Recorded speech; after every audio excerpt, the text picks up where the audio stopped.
Hello everybody, here we will be talking about the macronutrients, carbohydrates, proteins and fats in slightly greater detail. The carbohydrates can be classified as simple versus complex. Simple means the basic sugars, the monosaccharides like glucose, lactose and fructose, and complex is when they are present as a complex like starch, which is present in wheats and grains, glucose which is there in sugar, lactose which is there in milk, fructose which is there in mainly fruits. But whatever we eat as carbohydrates is ultimately broken down into simple carbohydrates by the body, because the body can use the carbohydrates only if they are broken down into glucose. So carbohydrates contribute to glucose levels in the body, and that is where there is a lot of interest. If cutting down on the carbohydrates can actually cut down your body glucose levels and improve your diabetes, well, it's worth a trial. Then how do we differentiate between the simple and complex? What is the difference? One difference is in the glycemic index, how fast they are absorbed. Because we believe if the carbohydrate is absorbed very fast, it will reach to a higher rise in the blood sugar levels, and with those who have diabetes or insulin dysfunction, they may not be able to match it as well, and this can lead to higher glucose levels. Whereas when we take complex carbohydrates, they generally have a lower GI index, so they break down more gradually, more easily, and may be appropriate to control the postprandial blood glucose. And the other thing you will look is the glycemic load. What is the content of carbohydrate overall for the weight?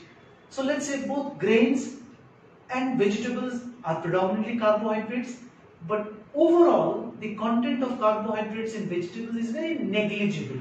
So they are called low glycemic load food. Next would be fruits, and the highest would be grains. This is the choice that you need to make. For a vegetarian, this majority of energy would come from the carbohydrates, and you can choose to maybe switch over to complex carbohydrates. When you already have diabetes, the simple carbohydrates are avoidable and it's easy to do so. Also, the character of the food changes how we handle the carbohydrates. A classical example is corn. Corn is a complex carbohydrate, but when we make corn syrup, it becomes a simple carbohydrate. Our body behaves like that. It converts all the corn into corn syrup, but does it much better way. So juices are different from whole fruits. The extractions of these complex carbohydrates are different from the whole fruits. So try to take as much as complex carbohydrate as possible. Although always remember, they will be broken down into the simpler forms in the body. Proteins we look at in terms of the amino acid content. They are the building blocks of proteins. Some of these amino acids can be manufactured by our body, but some cannot be manufactured. The ones which we have to take from food are known as essential amino acids. So your food should have adequate amount of essential amino acids, and we rate the food accordingly. Like egg is given the highest rating because it has all the essential amino acids, and next would be milk. And some foods may be deficient in one kind of amino acid but can be complemented by another food. Rice and dal is a great example. I have great amount of faith in the traditional Indian food habits, how we complement food to gain the best from each source. So when you're not sure, try to source protein from different sources so that overall the need for amino acids is met. And also look at the total content, especially if you want to build muscles, your protein intake has to be slightly higher. Hardly any problems with protein intake except when you have kidney disease. This is a condition where we ask you to cut down on your proteins, but for vegetarians it's all the same because they anyway cannot source so much protein from food. When we talk of fats, they are the most energy dense. What is to choose between them? Whether they are saturated or unsaturated. And the unsaturated will be further divided into monounsaturated, polyunsaturated. How do they make sense? In terms of energy, they are saying 9 kilocalories per gram. But saturated fat is expected to increase the bad cholesterol. Unsaturated fat may decrease the bad cholesterol. Well, there is not much data on it. How to identify?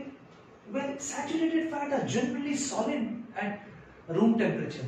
As a vague rule, you can take that. So if you look at ghee, which is obtained from milk, coconut oil, again solid at room temperature, and the unsaturated fats would remain liquid at room temperature. Is oil obtained from coconut and milk bad for the heart then? Oh, nobody knows. All this is again data extrapolated from the United States. And unsaturated fat, what is sources? Various oils and fish oil especially, which provide you a lot of unsaturated fat. So if you are interested in altering your cholesterol by taking more unsaturated fat, fish oils is one way. And so we come to oils. Okay, one is the liquid and the solid that we told is fats. The oils, the major thing is pressed oils and extracted oils. Pressed means you can extract it without any chemical treatment. And coconut oil, mustard oil, ghee, which we get from milk, all these are pressed. They don't need any chemical extraction. And the others, especially from plants and flowers, have to be treated chemically, like maybe sunflower oil. The choice, well, if you are really purist and want to go the organic way, use pressed oils, or you can use extracted oils. Overall, if you are calorie conscious, cut down on the total intake of oils.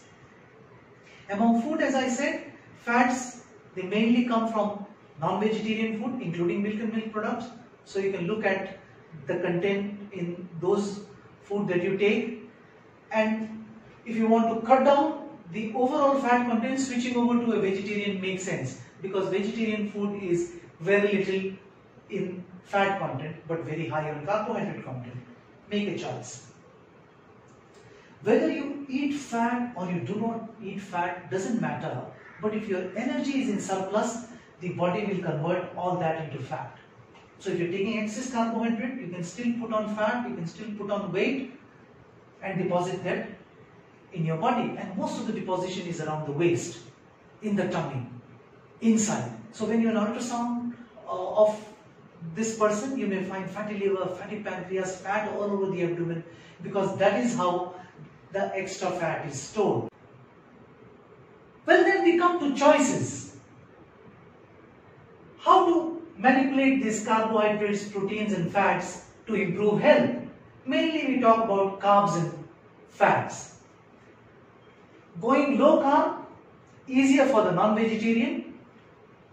It may decrease the sugar delivery overall and may improve your blood sugar levels. Well, you can try that.